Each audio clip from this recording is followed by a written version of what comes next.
All right, time for the college football roundup. And let's start with the Heisman Trophy, Ted. Travis Hunter is your 2024 Heisman Trophy winner, and really not a surprise.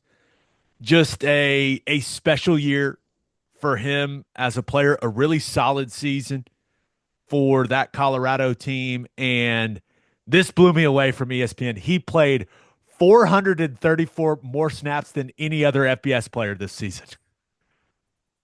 I mean, that's just what he did for them. He played 84% of Colorado's total snaps this season That's crazy. and did it Just at a very high level on both sides of the ball. If you want to make an argument that Ashton Jeanty deserved to win it, I'm really not going to argue against you, but I've never seen anyone do what Travis Hunter did this season, and there really wasn't a big name quarterback or big name receiver for any big time program that just had a massive statistical year. So it was kind of like this perfect combination for Travis Hunter to come in and win the Heisman the way that he did. yeah, Ginty had an incredible year. There's no doubt about that. But when you have a unicorn, something that really hasn't happened in a really long time for a two-way player to play at the caliber that he played, I mean, not a shock that he was rewarded. I I had the Heisman ceremony on and he caught bits and pieces of it. I thought it was really cool. He seems like a really good kid. Um, Interested to see what he does in the NFL, like where he settles, what side of the ball, what he's going to look like in the NFL. But one of the things from the ceremony that I thought was really revealing. Um, and I know Deion Sanders has been incredibly polarizing, but Shador Sanders, who was thought of as a Heisman contender pretty much starting last year, to see him, you could understand if there was some disappointment and he thought this should have been me. He looked so happy, so thrilled for Travis Hunter that it wasn't an act. I thought that was pretty cool. I First of all, Travis Hunter's speech is one of my favorite Heisman speech I've ever seen. Didn't look like the guy had anything prepared at all. Just went up there, and I don't even think I remember him looking down at, like, I don't even know if he had anything written out, like bullet points or anything. I think he just went up there, spoke from the heart, was just looking around the room, seeing different family members, like thanking them. I He cried the proper amount. Right? Like the part where he started thanking his dad and his dad couldn't be there, like that was, I mean, that was one of those where it's like, okay, who's cutting onions, guys? Who's Right. doing it? Yep. Thanking his high school coach. Like I just loved that he spoke from the heart and like wasn't that like just looking at his phone, you know what I mean?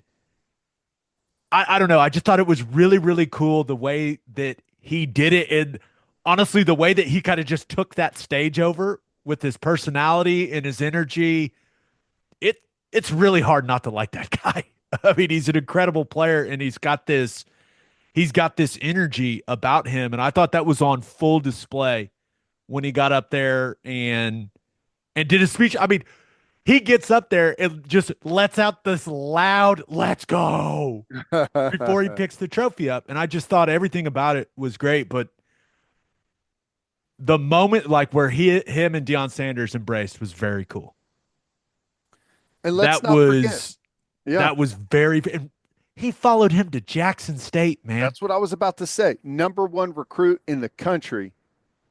What was he originally slated to go to Florida State, right? Yeah, And then bailed on that, went to Jackson State. It's like I'll let my talent speak for itself. Goes to Jackson State, then goes to Colorado. Just, I mean, awesome story all the way around. And like I said, I don't know what the NFL holds for him necessarily, but it's hard to believe that that kid won't be incredibly successful at the next level. I'm with you. Just got to stay healthy. I think that you look at the salaries for wide receivers, you look at the salaries for corners. I would play wide receiver if I was Travis Hunter. I can name a bunch of different reasons I'd play wide receiver if I was Travis Hunter. Yeah. So, But but we'll see. We'll see what the team that drafts him wants to do with him. I'd honestly be surprised if he doesn't play on both sides of the ball, even if he's just a situational guy as a defensive back. because I agree. And here's what you have to remember about the NFL. And you got to remind yourself all the time about this. The NFL is entertainment. Okay.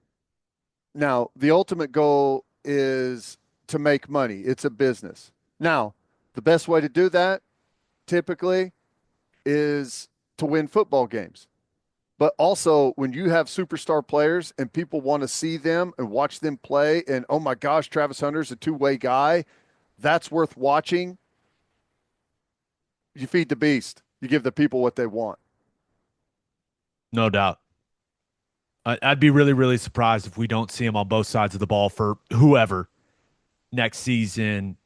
He also won the Bednarik and the Blitnikoff. Crazy. It just what a year. And it is my annual reminder that if you win the Heisman Trophy, you should automatically be inducted in the College Football Hall of Fame. Forget the formality stuff. It's just check the box right instantly, right? Just do it right then and there. Clears up a lot of space for other players later. Yeah.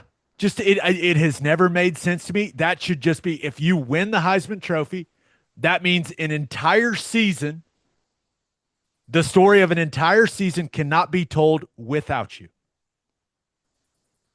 And I think that is exactly what a College Football Hall of Famer should be. So just put him automatically in. Just the annual reminder that I think it's very, very silly that every guy that wins the Heisman Trophy isn't automatically just in the College Football Hall of Fame.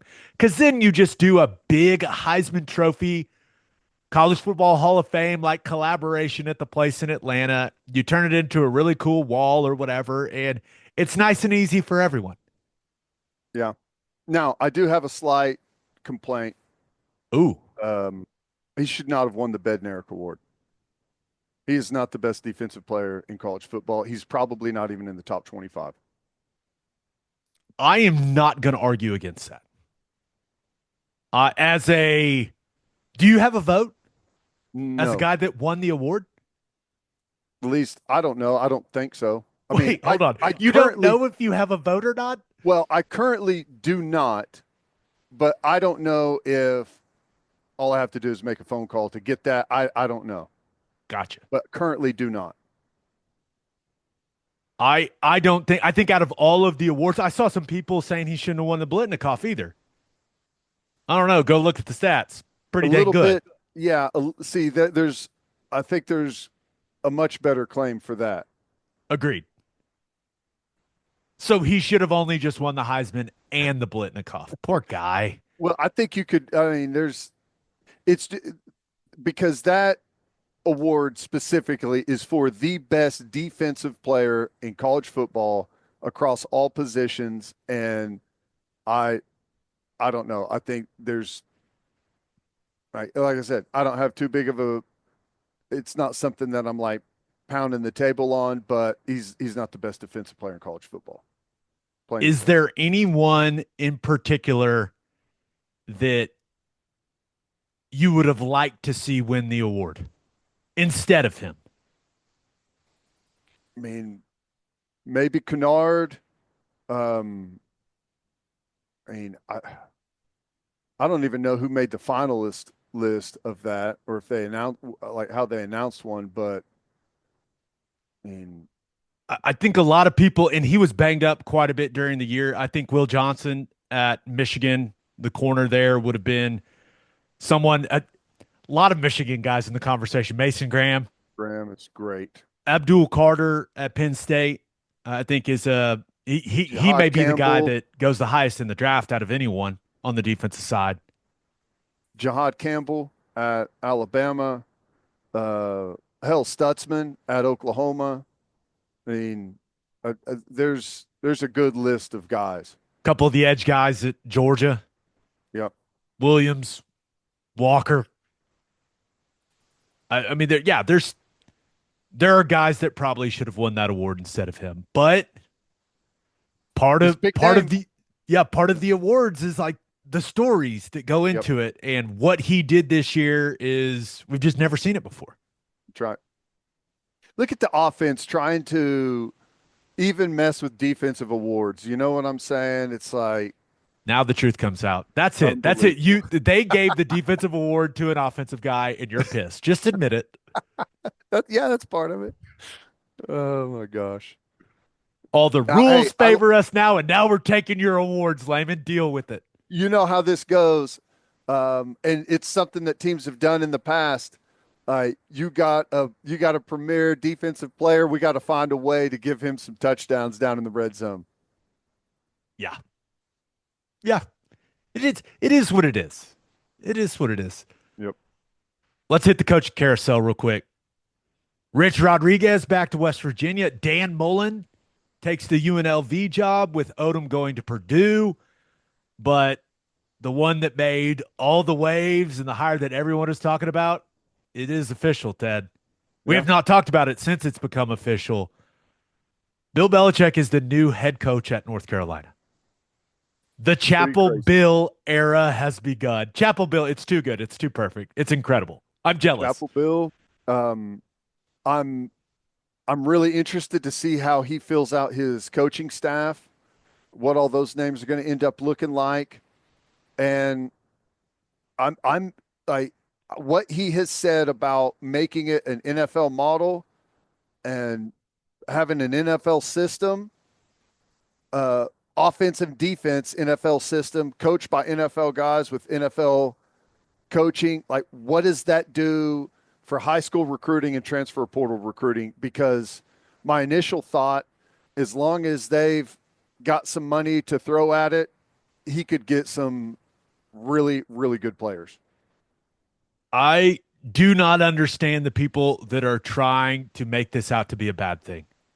And I don't think there's a lot of them, but they're like, he's old. He's not going to be able to adjust. But if you're North Carolina and you have the opportunity to hire Bill Belichick, guess what you do?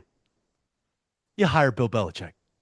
And you don't think twice about it. And they are going to be in the conversation for players that they just simply weren't going to be in the conversation with before because he's Bill Belichick. And to anyone that thinks that college football and college football players, I mean, it's been this way for a while. Why do you think every school in the country brags continuously about the players that they've put in the NFL? Players want to know, how can you get me to the NFL? That's now for everyone, it's not first and foremost. A lot of guys, it is first and foremost, but it's definitely a piece of the puzzle. And whenever you take a guy like Belichick, who knows everyone in the NFL, can coach you to what NFL staffs are looking for, he carries more credibility at getting to the NFL than anyone in college football currently by a massive stretch. There is a huge separation between himself and anyone else currently in college football. He's the most famous football coach of all time. Yep. And I can't wait because you know it's going to happen. This will happen. There is going to be someone that tries to negative recruit Bill Belichick by saying this. Well, he never developed players for the NFL. He just drafted guys and went and won Super Bowls. He didn't actually get them to the NFL. Like that negative recruiting pitch is going to happen. And I wish I could see a player's reaction when a coach tries to do that because it's going to happen. Like, hey, he hasn't developed college guys. He doesn't know what he's doing. He just won 6 Super Bowls. So you're telling me he has an eye for the right talent to win, and he's trying to recruit me right now. Huh. Okay. Thanks for making my case for me. Should I listen to you or listen to Bill Belichick? It's just it is I don't know why, but like I find myself hoping that he succeeds. And maybe it's because of how things went the last couple of years for him in New England. And maybe I think it has a lot to do with the Kraft documentary that they made that just didn't seem to give Bill Belichick any credit for all the Super Bowls that they won. I don't Yeah. know. It just I feel like he's going to go on a revenge tour here. I mean, first of all, he's the guy who went against everyone in the organization and stayed with Tom Brady as the quarterback. I mean, there were press conferences held over and over about him not putting Bledsoe back in and rolling with Tom Brady. So, yeah, he deserves some credit, just I, a little bit. I just think it kind of feels like the NFL as a whole has said, "Hey man, we're done with you." And I hate the way that that feels for a guy that is undoubtedly the best NFL coach of all time. Mm-hmm. Like, hey, the NFL doesn't want you anymore. And now he's just like, all right, I'll go show you what I can do in college. I don't know. It's so weird. I've never felt the need to cheer for North Carolina in anything ever. And I think for some weird reason, I'm going to be cheering for North Carolina to do well next year. I don't know why I'm feeling that way. I just am.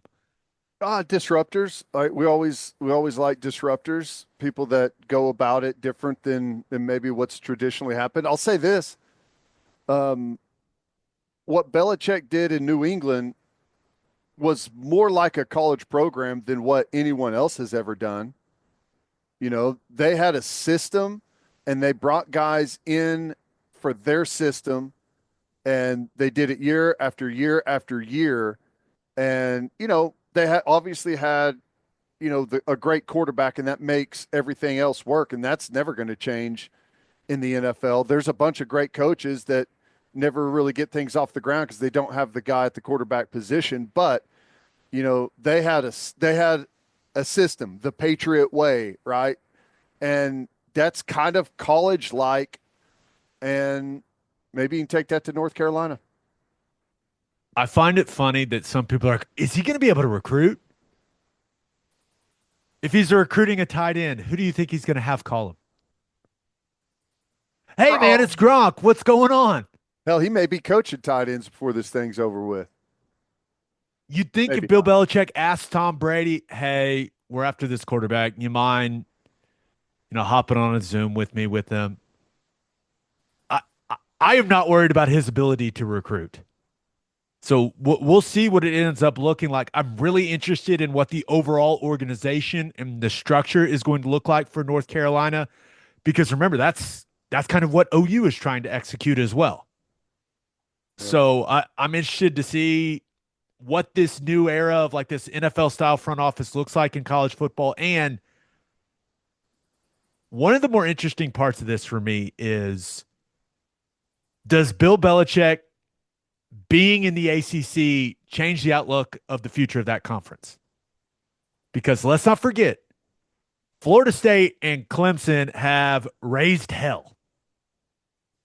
They sued the conference sued them back.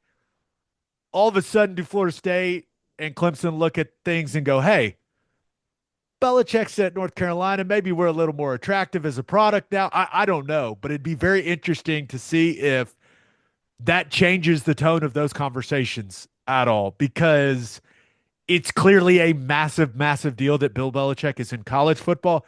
And it's an even bigger deal for the ACC because he's in their conference. It's all about ratings. And there's going to be a lot of people, especially early on, that tune in to say, I want to see what Belichick's North Carolina team looks like, which, you know, he is perfectly his capabilities. He was one of the few coaches for a really long time that was head coach and head GM, right? He understands that side of things, the scouting department and all of that, as much as anyone or more than anyone. And to take that to the college level where, essentially currently every coach in college football is also head GM, right? Now, we feel like that's going to start changing here pretty rapidly, but I mean, that gives them a leg up, I believe. He understands that world really well. I also think he just wants to teach football. Yeah. That the dude just seems like he loves football, and he seems like a guy that wants a lot of control, and I think he's going to get exactly that at North Carolina, which he probably was not going to get going back to the NFL. And yeah. And I also think that his time away from football as a head coach, doing the Tom Brady roast, doing the Manning cast stuff, I think has maybe repaired or changed what a lot of people thought of him as just some old grumpy head coach that's always mad. I mean, he's actually got a pretty fun personality, and doing those rounds probably changed what a lot of people thought of him. And, especially some younger people that tune into the Manning cast and stuff like that probably did him a lot of favors. No doubt. And we have seen the effect that Deion Sanders has had at Colorado. It's been massive for that school and for that football program. And I'm pretty sure this is the 483rd episode of this podcast. I'm pretty sure we've talked about North Carolina football more in the last two episodes than all of the other episodes combined, Ted. Yep.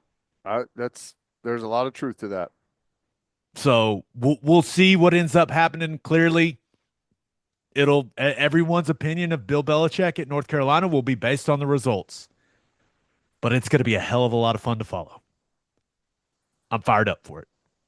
They Let's got a lot finish of up. work to do with that 400 page manifesto on how the program needs to run. Get to work, North Carolina. Think they read every page? Someone read every page. Someone's going to be forced to read every page if they haven't. Yeah. I think it's great for college football. It just creates another fun storyline, more content. It's gonna be awesome. The press conferences are gonna be amazing. Can't wait.